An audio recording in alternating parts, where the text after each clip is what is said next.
Alright, here's an alternate way I think that might be a little easier for you, alright, to do square roots.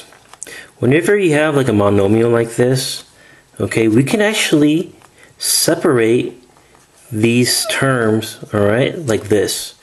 So the square root of 72x to the 7th, y to the 8th, we can say that's also equal to the square root of 72 times the square root of x to the 7th times that by the square root of y to the 8th.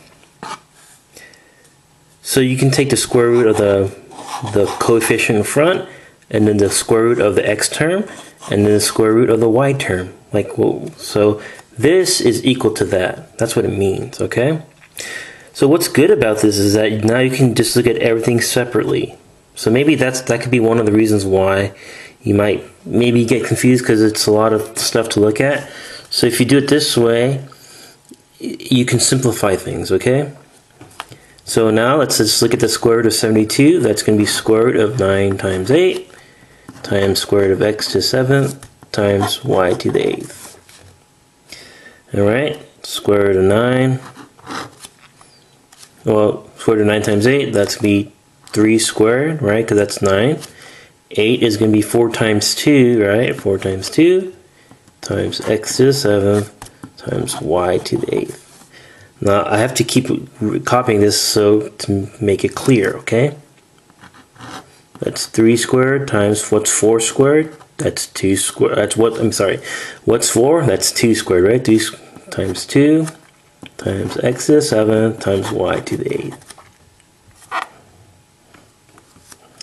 Okay, so now we can take the square roots of 3 squared and 2 squared, right? That's going to be 3 times 2, right? Because we bring out a 3 and we bring out a 2 and we multiply them. And what do we have left over? A 2. And again, remember when we had odd powers, right? We can rewrite them as an even power times by itself. So if we have x to the 7th, right? We can rewrite this x to the 6th, right? Times x. And right? And then y to the 8th. Alright, so that's going to be equal to, so what's 3 times 2? That's 6. 6 square root of 2. Right? Alright, what's the square root of x cubed? Divide that by 2. 6 divided by 2. That's x cubed, like that, right?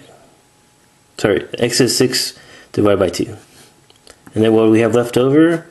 X. Okay, what is the square root of y to the 8th power? 8 divided by 2 is 4.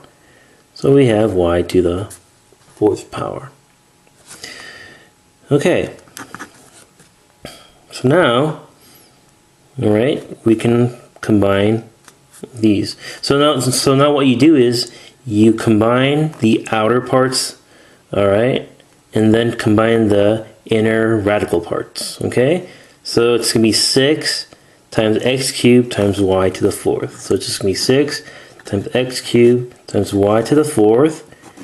And then the square root, what do we have? We have a 2 and an x, right? So inside it's going to be 2x. So we should get the same answer here as we did previously in the other problem.